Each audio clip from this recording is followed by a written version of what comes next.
Olá, boa noite. Como vai? Vai bem? Está no ar pela TV Pantanal, canal 22, emissora do Grupo Gazeta de Comunicação, programa Opinião. Hoje, a gente, nesta quinta-feira, dia 28 de novembro de 2024, não é? Nós vamos discorrer sobre economia. A professora Luceni Grace de Oliveira está aqui com a gente e a gente vai conversar, um bate-papo, na verdade, mas é um bate-papo esclarecedor, porque tem muita dúvida, especialmente quanto à nossa economia no âmbito nacional, local também, mas nacional. Depois de ontem teve o anúncio do ministro da Fazenda, o Fernando Haddad, sobre as mudanças, as mudanças que estão sendo pretendidas pelo governo nacional, governo central, e impacto disso, a professora Luceni, é Grace ou Graci? Grace, né? Grace de Oliveira. Ela é economista, sabe tudo, não é? E a gente vai, inclusive, ter um pouco, assim, de mais informações técnicas, mas do jeito que você possa absorver e, no seu dia a dia, aí, começar a entender o que está acontecendo. Tudo isso. Você tem alguma pergunta, alguma sugestão? Esteja bem à vontade para interagir conosco, 99932-2529, não é? E você, mais do que ninguém, sabe como que as coisas estão, né? Pode não saber explicar tecnicamente. Você sabe quando a coisa fica braba, não é? Para tocar a vida. Porque quem cuida do orçamento doméstico, por exemplo, né, sabe que as coisas às vezes apertam, quase sempre apertam, né? E quase sempre o salário não dá. E o salário? Depois de ontem, né? Se de repente realmente for consumado isso aí, a questão não é que o Haddad colocou de tudo que foi... ali tem a questão de taxar as grandes riquezas, as grandes fortunas, os que ganham mais, enfim, tem uma série de fatores aí. Tem algumas coisas assim que, se elas forem colocadas ao pé da letra, em tempos normais, elas suscitariam uma interferência direta na política que define o salário mínimo, por exemplo. Eu não entendo muito, e daqui a pouco eu vou perguntar para a professora aqui, se isso de ontem, na minha opinião, assim, rasa, vou adiantar já, vai ter um efeitozinho lá na hora de definir a política do salário mínimo, do próximo salário mínimo, ou não. Bom, daqui a pouquinho a gente trata disso e de outras questões mais. Professor Lorenberg, boa noite, como vai? Vai bem? Muito bem, Paulo. Boa noite, Paulo Coelho, e um grande abraço, mas um grande abraço mesmo a todos os nossos telespectadores, a razão maior do nosso programa. Verdade. O professor Lorenberg foi contemporâneo da nossa caríssima entrevistada dessa noite. Ela também professora, não é, lá na Unic, a professora Luceni. Foi, né? Foi. Muito tempo. Por muito tempo lá, foram colegas lá. Só que ele na área do direito e ela na área da economia. Professora, vou chamar de professora, que eu gosto de chamar as pessoas de professora, mas principalmente quando elas são, né? Mas é muito bom recebê-la aqui, obrigado por aceitar o nosso convite, viu? Depois de ontem, vou pegar esse anúncio do ministro da Fazenda, que trouxe uma série de informações no seu pronunciamento. Foi há exatamente 24 horas atrás, que eu lembro que a gente estava aqui, inclusive, ao vivo no programa Opinião. Mas aí eu fiquei assim, sabia se eu ria ou se eu chorava, porque eu não sei se foi bom ou se foi ruim. Se a gente aqui também, que lida com as informações cotidianamente, tem essas dúvidas, imagina quem não tem esse contato com as informações de forma direta. Eu queria que a senhora explicasse em termos, para dar um começo nessa conversa nossa aqui, quais foram as suas impressões, aí considerando tudo, inclusive essa situação que eu coloquei aqui, do pessoal que ganha mais, ter que pagar mais imposto, enfim. Boa noite. Boa noite. É um prazer estar aqui, né, com o professor Lorenberg de volta, né, professor, para a gente conversar um pouquinho. Mas, assim, com relação ao que é a discussão hoje, a discussão nos últimos meses e especialmente hoje, Eu vejo assim, a gente está pondo na mesa, jogando à mesa, né, um assunto que chegou a hora, não tem mais como deixar de enfrentar, que é a questão do crescimento dos gastos. A gente sabe que os gastos públicos no Brasil, isso é um problema histórico, né? É um problema estrutural da economia brasileira. A gente vai para lá, vem para cá e a gente está enfrentando o problema dos gastos. Então, o que o ministro divulgou ontem nada mais é do que encarar o problema. O que se discute agora é se veio a contento. A gente sabe que muita coisa precisa ainda ser discutida, mas é um tema, o que importa agora é entender que os gastos públicos chegou num momento que tem que ser discutido e todo mundo tem que contribuir e foi posto na mesa. Então, trouxe agora para o debate, isso agora vai ser discutido no Congresso, né? Vem aí todo mundo apresentar suas propostas e eu acho que o momento é propício e não tem como escapar. Porque um país que não consegue controlar seus gastos já tem problemas, os problemas se agravam e futuramente ficam piores e ainda afeta mais a população de baixa renda, né? A população que ganha menos. Sempre afeta essa camada da sociedade. Então, é um assunto que alguém tinha que enfrentar. Agora, se é o correto, se não é, se é isso que precisa, se precisa mais, é hora de discutir. Mas alguém tinha que pôr isso à mesa e começar o debate. A senhora acha que não se pode ou não cabe nesse momento aqui analisar a potência da dose do remédio? O que se sabe, o que a senhora está dizendo é que o remédio tinha que ser, a providência tinha que ser tomada. Tinha que ser tomada. Tinha que ser tomada. E essa potência aí da dose, ou seja, o remédio é amargo. Porque em economia a gente fala assim, né? Toda medida restritiva, no caso, é muito restritiva, né? É uma medida de contenção de gasto. Medida de contenção de gasto, ela é uma medida restritiva nesse caso. E medida restritiva exige como fala, a receita de um remédio amargo, se a gente estivesse fazendo uma analogia à saúde, um remédio bastante ruim, certo? Mas é preciso fazer. Agora, o que se discute é se essa dosagem está boa ou não. E saber se esse amargor será, apesar de ser amargo agora, mas depois vai fazer bem depois. Porque o que a gente tem, quando discute qualquer questão estrutural, e a gente tem que aplicar um remédio amargo, né? Aí tem que olhar esse remédio amargo, daqui quanto tempo eu vou poder suspender o uso desse remédio e falar, não, a saúde melhorou, eu estou melhor agora, mas eu precisei tomar um remédio amargo por um período de tempo. Então, a gente sabe que muitas medidas ainda são medidas que dependem de aprovação de lei, então isso não acontece assim muito rapidamente. Tem um Congresso na frente. Vai envolver várias discussões, mas precisa conscientizar, né? Todo mundo precisa dar a sua parcela de contribuição e não tem jeito de escapar. Quando a gente vai falar de uso das políticas econômicas para o lado restritivo, que neste caso é a contenção de gastos, vai ter que vir remédio amargo, não tem jeito.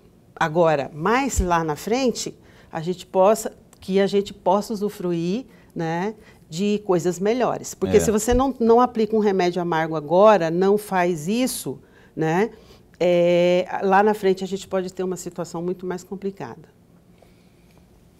Perfeito. Antes de passar para o Lorenberg aqui, eu só estava falando aí, mas assim, bom, tem muita coisa, eu não vou esticar aqui um pouco, porque senão a gente vai emendando em outra situação, tudo do mesmo sentido aí, tudo nesse mesmo sentido aí, esse remédio amargo que ontem foi anunciado lá pelo glorioso Fernando Haddad. Eu vou chamar o Lorenberg para a conversa. Professor, antes de mais nada, registrar nossa alegria. Mas a alegria mesmo de tê-la aqui no nosso bate-papo, todos nós ganhamos. E ganham principalmente todos os nossos telespectadores, porque está exatamente esperando uma linguagem técnica, mais acessível a todos eles, para poder entender um pouco mais sobre isso. A senhora falou dos gastos, que é um remédio amargo para acabar com os gastos, para diminuir pelo menos esses gastos que já ultrapassou o seu limite. Eu me lembro de alguns noticiários, professora, de alguns meses, a pressão do mercado foi muito forte sobre o governo, sempre para enxugar os gastos públicos. Uhum. E aí, depois da fala do ministro, apareceram alguns analistas falando a respeito do que o ministro ou que o governo estava propondo. Eu cheguei a trazer aqui um trecho da grande maioria que disse, dos analistas. Eles disseram o seguinte: o pacote fiscal, apesar de medidas positivas de ajustes, gera frustrações no mercado após o anúncio de isenção de imposto de renda para quem ganha até R$5.000. E aí vem a minha pergunta, uma pergunta de leigo, de alguém que quer explorar no bom sentido o seu conhecimento, a sua sabedoria.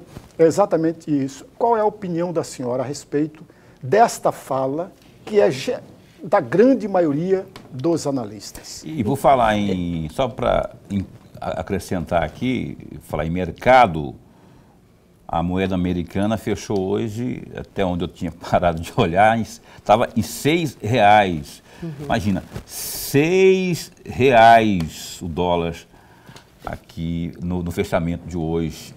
E isso é nada mais. Ontem eu já tinha comentado aqui, né? Que ontem já estava sendo histórico. Eu falei 5,93, que ontem tinha fechado 5,93, hoje já tinha fechado R$6. Quer dizer, ontem já era histórico desde a criação do Plano Real, hoje então nem se fala.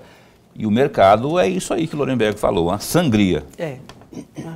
Então, você pode ver que mesmo sendo uma medida restritiva, você viu que ele traz como positiva. Por quê? Porque o mercado, a loucura que estava, era porque não se falava como ia acontecer, onde que nós vamos cortar gastos, né? Estava uma expectativa muito grande desse anúncio. Nós vamos por esse caminho, vai cortar aqui, vai fazer isso. O mercado esperava isso. Aí, por decisão, e por isso, medidas que ele está entendendo que medidas de ajustes positivas, porque isso era o que o mercado queria ouvir, certo? O governo está preocupado com o lado dos gastos, porque como que a gente resolve, equilibra essa parte, para entender o positivo aí, né? A gente tem dois caminhos para você equilibrar. Se você gastou demais, qual que é o caminho? Ou você aumenta as receitas, ou você corta gasto. Não tem outro caminho, certo? Aí a preocupação do mercado é um governo que tem um perfil de gostar de gastos elevados, né? Então, o que ele vai fazer? Ele não vai ter dificuldade de cortar gasto, ele vai querer aumentar a receita. E aumentar a receita, quando a gente está falando da política tributária, é o quê? Aumentar taxar impostos. Isso é muito ruim, ninguém queria. Então, por isso o ministro está falando.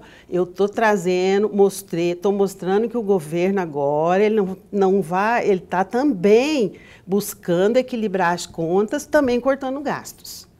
E eu vou cortar isso, fazer isso e isso. Só que, por decisão política, né, a gente sabe que o presidente da República queria pôr uma medida positiva para a sociedade. Vou falar de um monte de medida de remédio amargo, eu quero falar de um remedinho bom também, docinho, assim, eu quero falar uma coisa boa. E ele, ao contrário da vontade da equipe econômica, o presidente da República disse, já coloca também a questão da isenção do imposto de renda.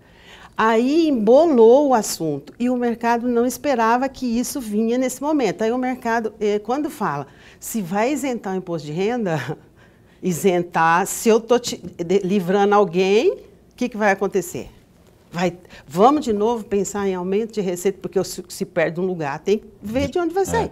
Aí essa notícia embolou o meio de campo. Ela politicamente, a decisão mais correta seria ela ser falada fora desse pacote. Vamos falar das coisas amargas, aí a hora que estiver ali contentando o mercado, aí você vem com essa positiva para essa camada da população. Só que o que eu entendi que vazou politicamente, o assunto vazou, e os jornalistas, aí a equipe econômica, também por decisão do presidente da República, não teve como sair dessa. E o mercado... Teve que fazer isso. Aí o mercado, ele estava adorando falar que ia conter gastos. Era isso que ele queria. De repente vem essa. E o mercado não gosta disso. E a gente sabe muito bem que ele reage imediatamente. Fechou, mesmo com feriado nos Estados Unidos, hoje bateu 6. Né? Isso significa que os investidores falaram, não vai reduzir gastos, não tem coisa clara, porque o anúncio ontem foi de forma agregada, sem muito detalhe.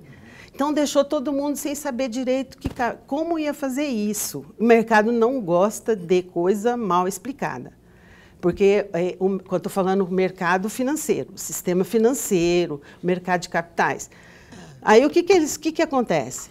Na insegurança, todo mundo cai fora. E a hora que ele vai sair, esse capital vai sair, ele pressiona a moeda aqui no Brasil. Eu tenho que ter dólar, porque essas pessoas demandam isso. Porque como que você sai do país, quem tem dinheiro investido aqui? Você precisa de que a moeda estrangeira esteja com volume elevado, senão o que acontece? Qual que é a lei da oferta e da procura? Tem muita gente procurando, demandando, e a oferta é menor. O que aconteceu? O dólar bateu lá em cima. Então, aí, isso é muito ruim, porque olhando sob essa ótica, certo? Da isenção do imposto de renda, olhando para essa ótica do mercado. Era um momento de falar dessa questão do imposto de renda? Porque então, isso já foi uma promessa de campanha lá atrás, no começo ele não conseguiu implementar. Isso. Depois de 2 anos, aí vem com isso. Era o momento? Eu vejo assim, todos os analistas que eu estou ouvindo hoje, embolou um pouco, confundiu o mercado e o mercado reagiu mal, certo? Mas eu olho, também estou olhando para esse viés, qual a intenção de pôr isso junto, divulgar junto. Aí, o que aconteceu hoje, certo? O momento da equipe econômica, que tem uma leitura mais técnica, era primeiro que é o de contenção de gasto, o mercado vai ficar feliz. Depois a gente vai discutir porque o interesse nosso no Congresso é em 2025, então não vamos adiantar, certo? E aí a gente separa as coisas. Esse é uma linha, mas por decisão política embolou. Aí o que acontece? Eu estou enxergando assim, deu errado para quem? Porque o mercado achou ruim, porque politicamente ninguém falou das medidas amargas hoje. Só falamos dos 5%, da isenção do imposto de renda, ou seja, ele tomou a pauta, ele não era a estrela. E ele virou a estrela do debate. E também porque houve a frustração, né, professora? Porque o mercado, como a senhora falou, esperava um outro tipo de anúncio. Isso, né? O mercado, ele não teve nem como... Aí outra coisa também com relação a esse comportamento do mercado, porque ele também está esperando que esclareça melhor as medidas. Porque ontem foi um anúncio em linhas bem macroeconômicas, bem gerais, né, as linhas bem gerais. Então, agora, conforme a equipe econômica vai detalhando, né, vai abrindo o leque e explicando melhor como esse corte de gasto vai se dar, vai acalmando o mercado. Espera-se que o mercado se acalme. Certo? E ele é muito rápido, o mercado é muito rápido, ele dá a resposta rápida, tanto para o bem como para o mal. Ele muda de humor muito rápido. Isso. Aí, lá dentro do pacote, por exemplo, a gente tem lá com relação ao salário mínimo. Né? Eu fico imaginando assim, para um presidente que a campanha dele toda é de aumento, ganho real para o salário mínimo, ganho real, a gente sabe qual é o discurso do presidente Lula. Sim. Ganho real, isso ele preza. E os governos anteriores dele foi ganho real, isso as estatísticas mostram. E agora ele voltou para o ganho real. Aí ele também teve que mudar. Eu imagino assim, como deve estar sendo difícil para ele, duro para ele, ter que aceitar, para poder entrar outras medidas, o salário mínimo vai ser reajustado conforme tem a inflação e tinha o crescimento do PIB. Aí agora vai continuar tendo ganho real? Vai, mas menor. Por quê? Porque agora se o PIB crescer 5%, só vai 2,5%. É isso que eu questionei no começo aqui. Certo. Minha dúvida era essa, realmente. Então, influencia direto nessa política. Sim. Aí de reajuste. Então, olha só, um governo que preza por programas sociais, a proposta, você pode ver que os pilares da proposta é salário mínimo. O salário mínimo para ele é inflação, variação da inflação. Você está vendo a importância de... Aí, por outro lado, por que você tem que fazer isso? Porque a inflação não pode aumentar muito. Porque quanto mais aumentar a inflação, mais vai diminuir... a mais inflação você corrige o salário mínimo, porque inflação não é ganho, gente. Inflação é... se eu tive inflação de 10%, eu perdi poder de compra de 10%. Quando o governo fala assim, ó, reajustar o salário mínimo em 10%, não é ganho, ele está passando as perdas. Só repassando perda.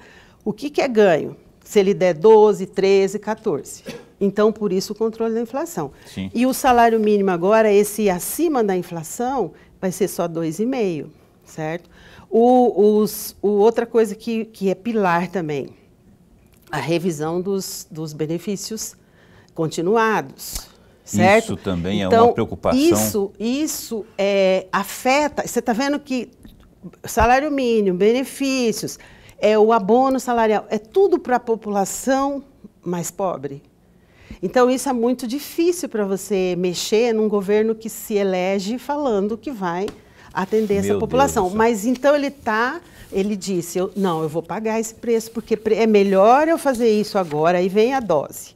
É melhor eu fazer isso agora, porque daqui 2 anos, se eu não fizer nada, essa população nem o mínimo vou poder garantir. Então, você está vendo? Tudo isso tem que ser olhado. Agora aí a gente entra no debate, né? O professor Lorenberg sabe bem dessas discussões.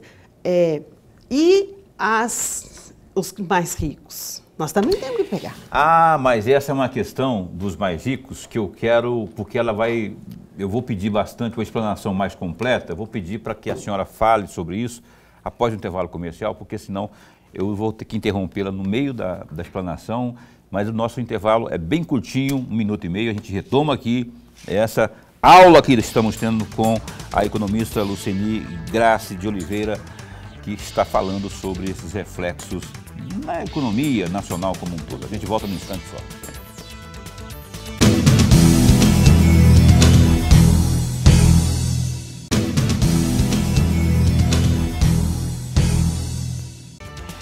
Pois bem, cá estamos de volta ao vivo, programa Opinião na sua TV Pantanal. A gente está tendo aqui a honra de receber pela primeira vez aqui a economista Luceni Grassi de Oliveira, que está aqui nos dando, ela está dando aqui uma aula praticamente aqui, porque na verdade economia, você sabe como é que são as coisas, né?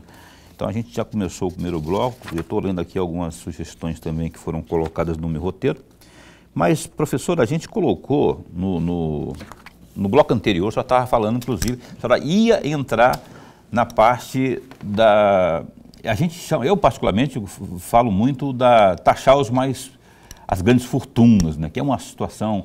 Mas ontem foi colocado alguma coisa pelo ministro Haddad nesse sentido, né, de taxar qual foi o termo que foi usado? Grandes riquezas? Super ricos. Super ricos, né? Que é até quem ganha, a partir de quem ganha... Eu sou super rico, se eu ganho mais de 50 mil por mês, né? 50 mil? Qual que é a mais? Como que eu sou? É quando você atingir. Quem atinge, né, aquele patamar de 50, acima de 50, vai ser Mas por quê? Por ano? Não tem assim uma regra, não é salário. Não é salário. Mas é então, renda. Eu não tô Às vezes tem aluguel, daí soma durante o ano, né? Mas enfim, o que a senhora avalia disso aí, depois do anúncio de ontem? Então, a gente... Eu entendo assim, se fala muito, né, e o ministro fala muito na questão da justiça, né, justiça tributária, que a gente tem um sistema tributário, depois dessa discussão da reforma, tende-se a ter um sistema mais organizado e mais justo. Mas o que a gente tem no Brasil até então é um sistema injusto. Geralmente, paga mais quem ganha menos. Simples de entender isso. A gente sabe que os extratos de percentual de imposto de renda tem um extrato que se você ganha 1.000 ou ganha 1 milhão, é aquele percentual. A gente chama isso de sistema regressivo, paga mais quem ganha menos. Então, quando a gente fala de isenção do imposto de renda até 5 mil, está se colocando que é uma forma de fazer justiça, né? Quem ganha menos tem que pagar menos. E aí vai abranger uma parcela maior da população que ganha até 5, né? Que ganha até 5 mil, que vai ficar isento. Aí, do outro lado, tem gente que ganha muito mais e paga o que pessoas que ganham muito menos estão pagando, que a gente está falando isso de um sistema regressivo, de um sistema injusto. Então, o ministro gosta de puxar assim, ó, eu estou falando, eu não vou aumentar a carga tributária. Aqui vai ser, se eu tiro aqui, o outro aqui vai pagar, mas já está, ele está chamando isso de neutralidade, né? Já está na proposta, a proposta que foi para o Congresso. Então, para isentar alguém tem que pagar, mas isso já está lá. Aí o que ele está falando dessa questão dos mais ricos? Isso também já está na proposta. Quem ganha mais, no Brasil, ninguém quer discutir tributação das grandes fortunas, dos mais ricos. Gente, se você ganha mais, isso em qualquer país do mundo, você paga mais, né? É justo pagar mais. Então, eu entendo dessa forma. Se a gente está falando de justiça tributária, uma pessoa que ganha um salário mínimo não pode pagar 17% de ICMS, enquanto uma pessoa que ganha milhões de reais, ou sei lá, ganha muito dinheiro, paga o mesmo 17%. Isso é injustiça, certo? Então, ou por outro lado, vai mexer, se todo mundo tem que dar a sua parte, também quem ganha mais também tem que dar. Agora, não é só isso, nós temos gastos estrondosos nos nossos poderes legislativos. Nós estamos falando de Estado. Se é Estado, é executivo, o judiciário e o legislativo. Gente, para que mais absurdo do que os gastos, o dinheiro que se passa para emendas parlamentares. Nossa. Então, os deputados também, e não estou nem falando de salário, porque salário vai ser de todo mundo, porque quando fala de imposto de renda, isso é para todo mundo, não importa se você está naquela faixa, você vai ser contemplado. Agora, o nosso legislativo também tem que dar sua contribuição, né? Se o Estado tem que reduzir gasto, a folha de salário dele está lá, os gastos daquele poder está lá, o judiciário também, onde tem super salário. Fala disso. É claro que esse conceito de super salário, se você falar, mas o juiz é um super salário, se você perguntar para ele, não é. Né? Se você perguntar para um servidor público que fala, o servidor público tem um super salário perante o salário do mercado. Ele não está lá também de graça, né? Ele se esforçou. Isso. Aí o que eles estão falando dessa questão do salário? Eles que estão falando de super salário do servidor público, que tem servidor público que ele tem uma parte do salário, lá o que a gente chama isso de IVI, né? Ela acaba ficando maior. Tem funcionário que ganha. Isso foi, estou trazendo entre aspas o que eles falaram. Está lá, ele recebe 100 mil. Isso é injusto? Não, ele tem o direito ali. Só que daí eles estão propondo, né, que esse percentual seja também limitado a tantos % de um determinado salário, para poder também esses salários serem reajustados e darem sua contribuição. Isso é uma coisa, mas o salário é um tipo de renda. Nós temos diversos tipos de modalidades de renda, né? Então, tudo isso, e aí fala a sua pergunta, eu acho que o justo é todo mundo dar a sua contribuição. Mas de forma proporcional. A outra coisa que também, a forma mais justa possível, tem que discutir, como, por exemplo, o Brasil é um país que a gente tem negócios que ele não precisa mais de ser ajudado por meio de incentivos. É outra coisa que tem que pôr na mesa para discutir. Tem gente que precisa e tem gente que não precisa.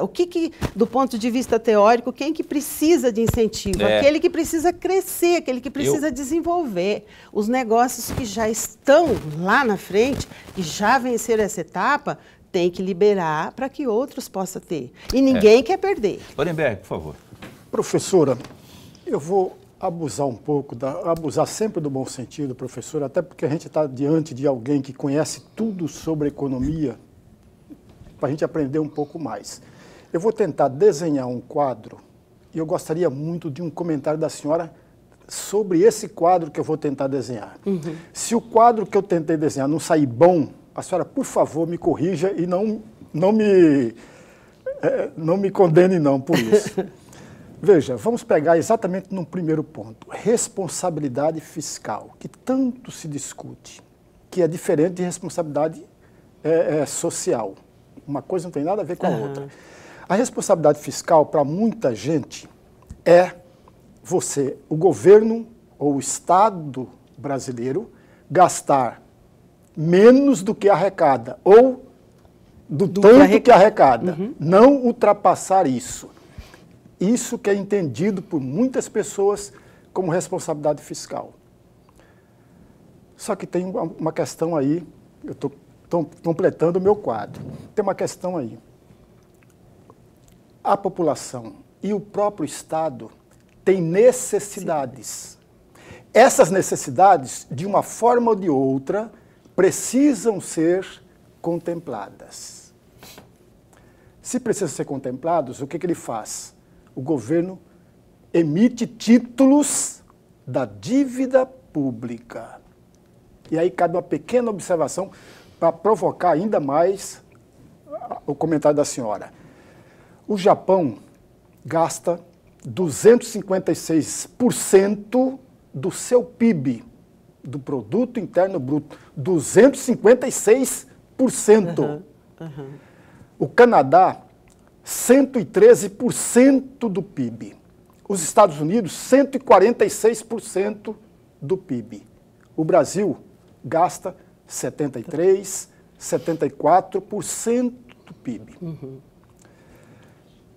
Na questão dos outros países, ninguém fala nada.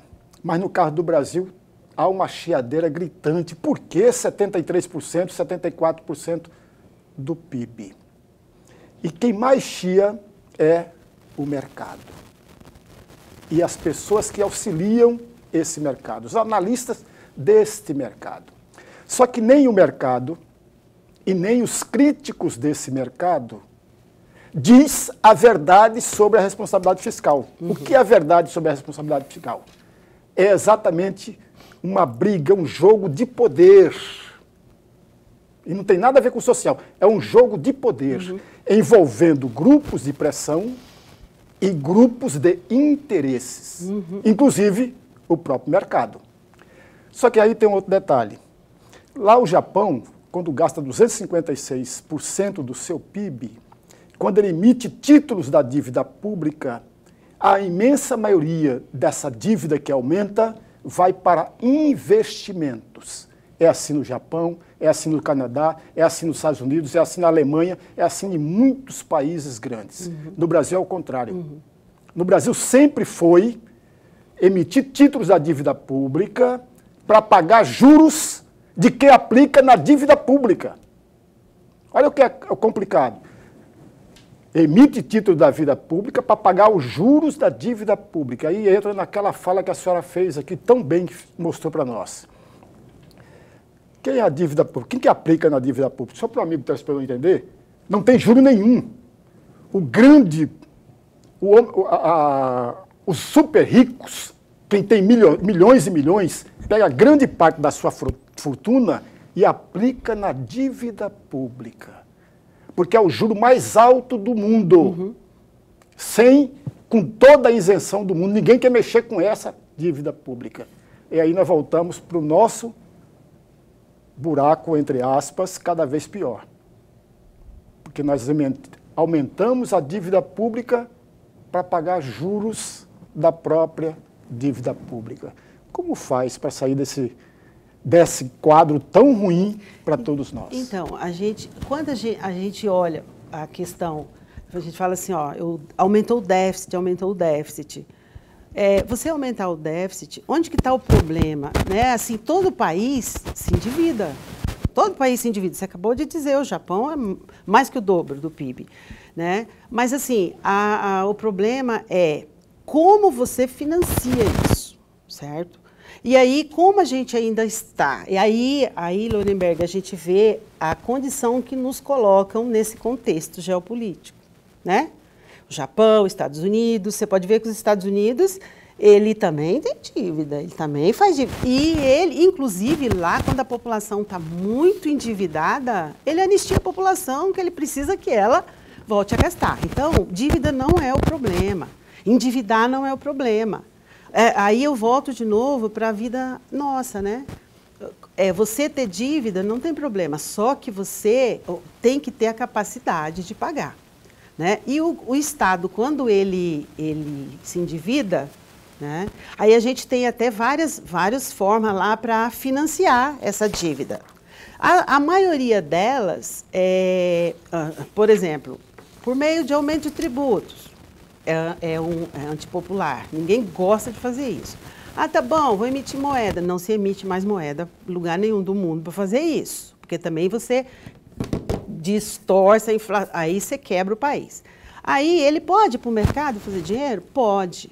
Vai com títulos do Banco Central, vai com títulos do Tesouro, e esses são os títulos mais respeitados. E que, dependendo da política, você joga títulos do Banco Central, dependendo, se for uma política mais estruturante, do Tesouro, só que você precisa ter credibilidade. Aí a gente tem alguns problemas no Brasil, para diferenciar, como você falou, Japão, Estados Unidos, nós temos alguns problemas estruturais no Brasil, que a gente mexe, arruma, vai para lá e acaba não consertando esses problemas tudo de uma vez. Não que a economia brasileira não evoluiu, que tenha bons parâmetros, né, bons indicadores, respeitada, mas a gente ainda tem esses problemas, como, por exemplo, a hora que a gente olha para a produção, aí a gente volta. Por que o dólar ainda é o padrão? Né? Porque você olha, ele é pautado na riqueza que esse país produz. Nós produzimos muita riqueza, claro que produz, mas a gente ainda tem muitos problemas, nós ainda estamos muito, e aí eu volto para a geopolítica, a gente produz produtos que agrega pouco, porque é essa condição que nos colocaram. Não, mas nós temos um balanço de pagamento que vende avião, temos, certo? Mas a nossa maior parte é de produtos que você vende a matéria-prima e eles agregam lá fora.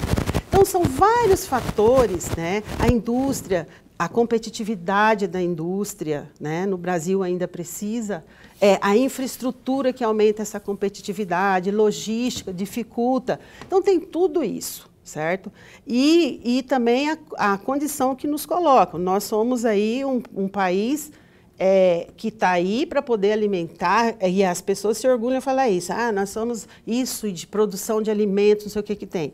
Mas nós precisamos, sim, produzir alimentos, mas nós precisamos também agregar mais valor. Tá? Agora, isso eu não estou dizendo que o Brasil não faça. Ele faz e a gente tem uma balança de pagamento muito robusta, mas ainda a gente tem essas questões para arrumar dentro do país. E é muito complicado eu comparar, né? A hora que eu comparo isso com os Estados Unidos, com o Japão. O Japão, se o governo japonês anuncia que precisa jogar título para pegar dinheiro, o juro é negativo e a população empresta, certo? Então, tem a questão também, aí é onde o governo tem que arrumar essa casa, preocupar com isso, que é para você poder pensar, né, em oferecer, em tirar o dinheiro da sociedade, porque onde que o governo vai buscar? Ele vai emprestar o dinheiro igual qualquer banco, igual qualquer um faz, vai no banco pedir. Ele também vai pedir o dinheiro emprestado, mas a pessoa precisa confiar para que você diminua aí o custo disso. Ok. O assunto é muito bom, o bate-papo está excelente, mas eu tenho que interromper mais uma vez. Vamos para o intervalo comercial, coisa muito breve, 1 minuto e meio. A gente já... Eu não li o GD hoje, né? Vocês não falaram nada para mim também. Acabou, passou batido aí o nosso GD. que é o Gazeta Digital, mas eu vou adiantando, hein? O GD está tudo sobre economia, por exemplo. Dá um clique aí, www.gazetadigital.com.br, economia, política, polícia, esporte, tudo você encontra no GD, que é o Gazeta Digital. Vamos para o intervalo comercial, a gente volta já já.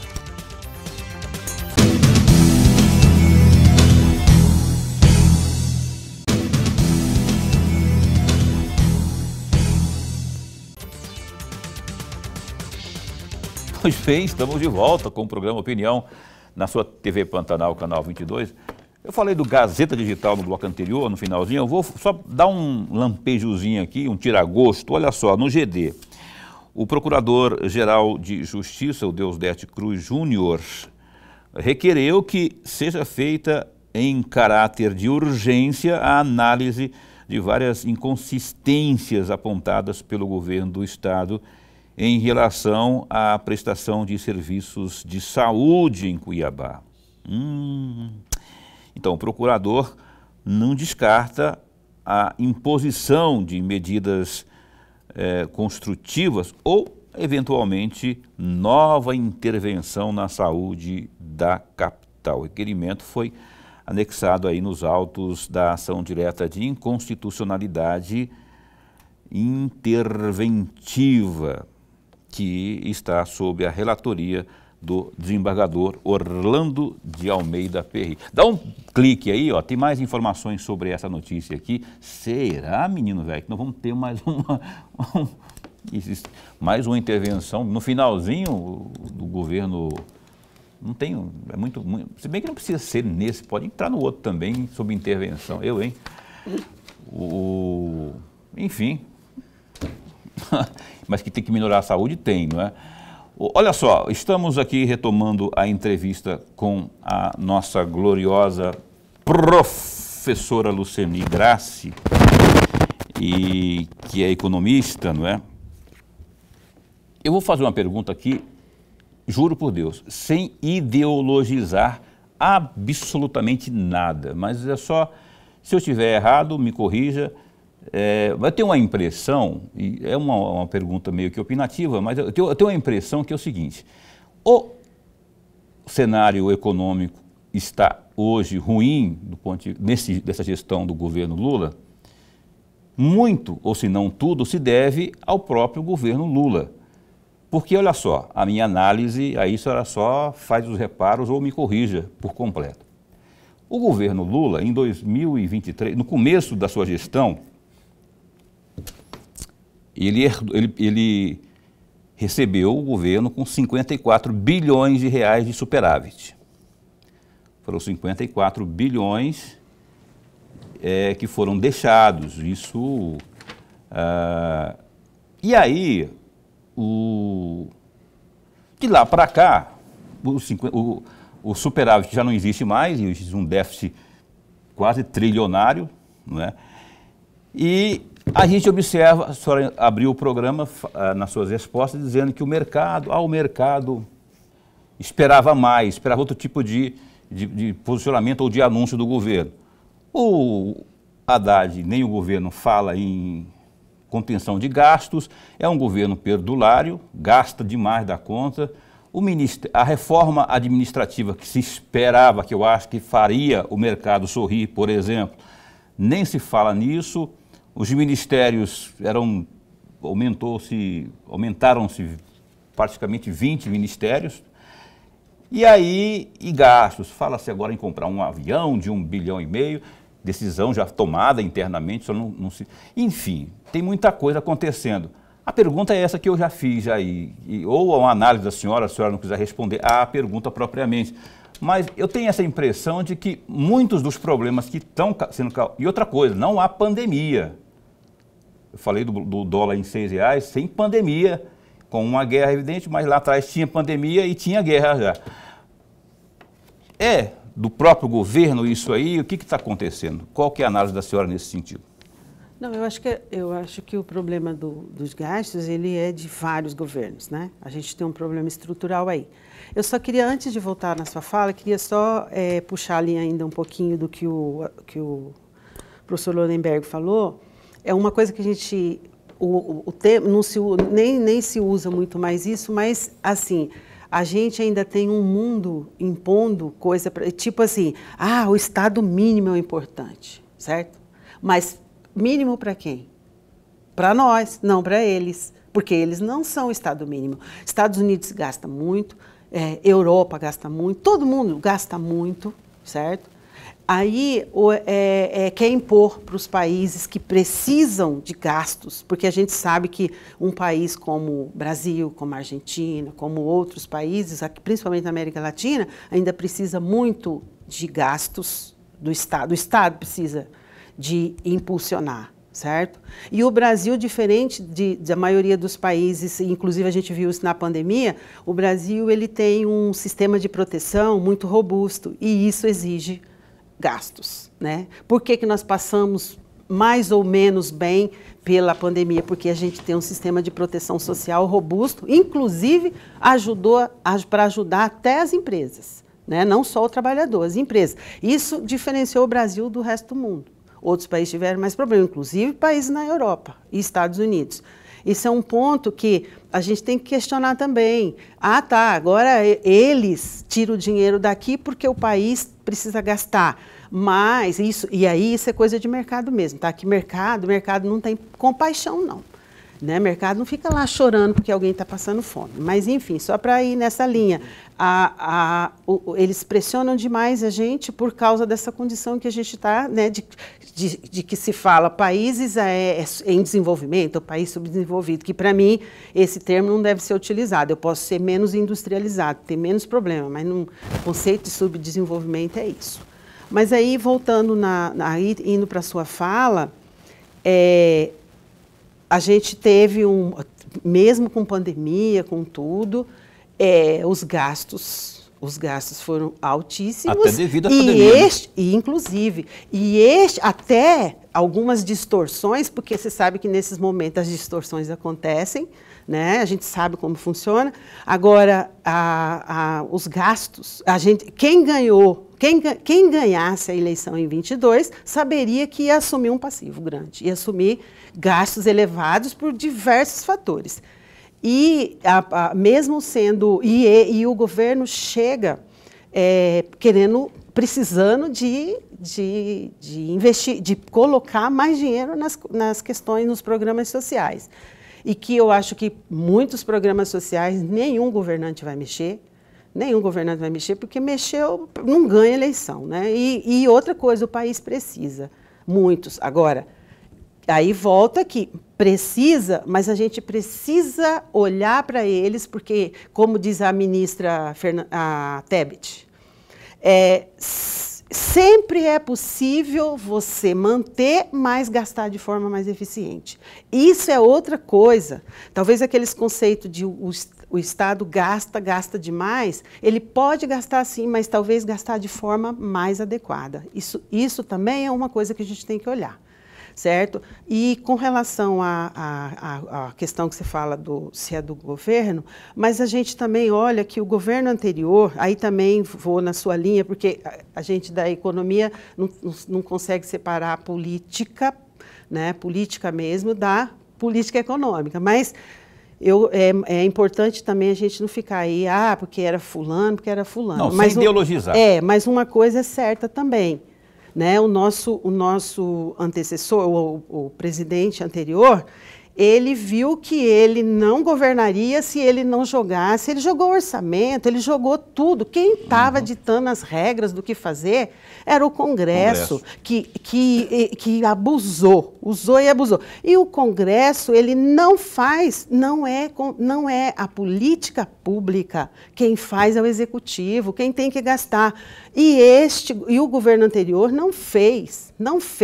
Ele, para poder se manter no poder, para poder ter governabilidade, ele jogou para o Congresso. Pesou a cartilha. O Congresso, você se vira. Agora, onde que um Congresso vai cuidar da saúde, da educação? Isso não é para ele. Então, mas a proposta é... Não, eu falei que ele desmantelou o que estava posto. Então, aí, ao invés de se desgastar aqui, de ficar falando que está gastando demais, não fez. Então a gente tem isso. Mas não está gastando demais? A pergunta é essa, não está gastando demais? Não, aí é aquela coisa. O gasto é que agora você tem um governo que já tem a conotação de que gasta muito. Mas o problema do gasto não é uma herança que a gente tem, que nós precisamos arrumar, equilibrar. Nós temos que ter um equilíbrio. Mas aí não é o que eu estou querendo dizer para você, não é culpa só desse ou só desse. É um problema que vem perdurando, e aí volto na lei de responsabilidade fiscal, aquele momento lá do Plano Real, aquela coisa toda que foi comemorada agora há 30 anos. A lei de responsabilidade fiscal, ela é uma lei assim, que deu uma credibilidade para a nação, né, para o país, e que foi mexida. Então, a gente, ao invés de começar a discutir esse problema do gasto de forma mais consistente, a gente fica mexendo nas coisas boas que a gente tem, porque politicamente eu resolvo mais rápido e aí não perco também a credibilidade. Porque a credibilidade, não perco voto, né? Eu me mantenho no poder. Então, são vários fatores. A gente estava discutindo essa semana, assim, se a gente pegar uma série histórica com os dados, isso é coisa de professor, né, Laurenberg, a gente entende como foi a política econômica em cada governo. E uma coisa que a gente observa é assim, um governo faz uma coisa boa aqui, né? Mas ele, para fazer uma coisa boa, ele também teve uma coisa que não foi boa, mas o outro se aproveita. Eu vou pegar um exemplo, trazendo para Mato Grosso, saindo um pouco do nacional. O que aconteceu lá com o governo Dante de Oliveira? O Dante de Oliveira é mais ou menos o que a gente está vendo. O Dante de Oliveira encarou o problema, fez a reforma, encarou, e aí quem que usufruiu disso? O próximo, que foi o Blairo, chegou... O Estado com a casa arrumada, com dinheiro no... Isso foi verdade. Então, é mais ou menos isso. Então, a gente não pode condenar tudo, jogar tudo num só e jogar tudo no outro. Mas nesses últimos anos, pandemia, gasto, tudo que veio, nós tivemos também um governo que antecedeu, que deixou um gasto muito elevado também.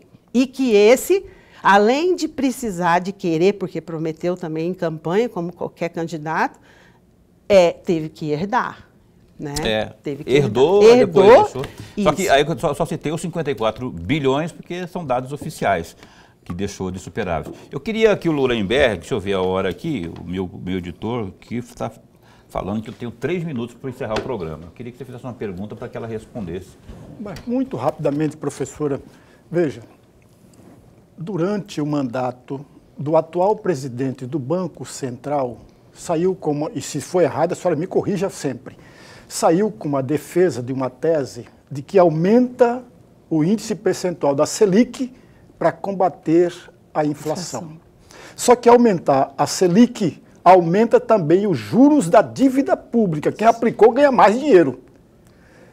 Ao passo que o pequeno comerciante, o médio comerciante, vai aos bancos pedir dinheiro emprestado para investir no seu comércio. E como que fica o custo de vida da maioria da população diante disso? 1 minuto e meio. Para responder rápido quando fala de taxa de juros, aumentou taxa de juros, encarece o dinheiro para qualquer um. Encarece para o lojista que vai, a hora que acabar o estoque dele, vai ter que comprar, e para a gente, a hora que for comprar, porque ele repassou. Então, aumento de juros, e a gente sabe que o Brasil tem um juro absurdo, né? E por questões, diversos fatores fazem com que não baixa. Então, o Banco Central, e aí a outra coisa que a gente tem que citar também, o Banco Central, ele é uma instituição que ele não pode ficar sofrendo influência política, certo? Se tiver que cortar na carne ali, aumentar juro para proteger, ele é guardião da moeda. Se tiver que aumentar o juro para cuidar da moeda, ele tem que cuidar, ele tem que aumentar, mas aumentando, e ele não vai chorar por isso não, aumentando o juro encarece o custo de vida para qualquer um, para o empresário que vai pegar dinheiro e para o cidadão. Então, o bom seria ter juro mais adequado. Outra coisa que o mercado detesta é a interferência política nas estatais, no governo propriamente, né? Caixa, Banco Central, enfim, BID, BNDES. Não dá tempo para falar mais nada, meu amigo. Desculpa, eu tenho que encerrar o programa aqui agora, nesse instante. Gostaria de continuar aqui, mas não temos tempo, senão para agradecer aqui a nossa gloriosa professora Luceni Graça de Oliveira, economista das boas, boa aula, obrigado. E esse espaço continua a posto para bem informar, sempre. Ok, vamos lá, precisar, né? Vamos chamar assim, vixe, para ter aula que nem essa aqui. Quantos segundos? Tem que encerrar o programa. Lorenberg, até amanhã. Até amanhã. O presidente da Assembleia Legislativa de Mato Grosso, Eduardo Botelho, vai estar conosco amanhã às 7h30 da noite, ao vivo, aqui na TV Pantanal, canal 22, emissora do Grupo Gazeta de Comunicação. Até lá, se cuida, fica bem, fica com Deus também.